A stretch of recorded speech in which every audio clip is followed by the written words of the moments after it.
Okay, so in doing this problem, we get a loan of 10,000. So we know that our present value is for this we owe 10,000. And it's in my pocket, so it's a positive value. Interest is 6%, so I can just leave that as such. And I know that it's a 10-year period and it's monthly. So it's 10 times 12, 10 times 12, which is 120.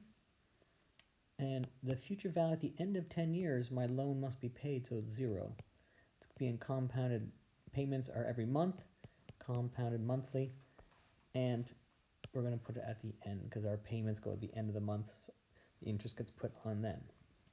And so then we're just going to put this into our financial app, and I get negative 112, 0205.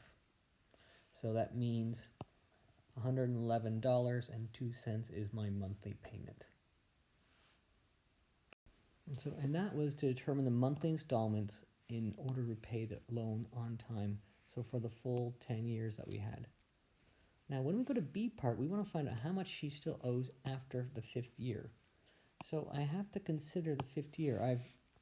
So my loan is still the $10,000. It's still 6%. And I've been paying, I know I've been paying the negative 111.02.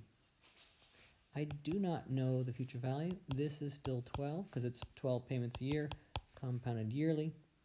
And so, but I'm going to my N, this N value here, I want that to be for 5 years, which is 5 times 12, which is 60 compound periods.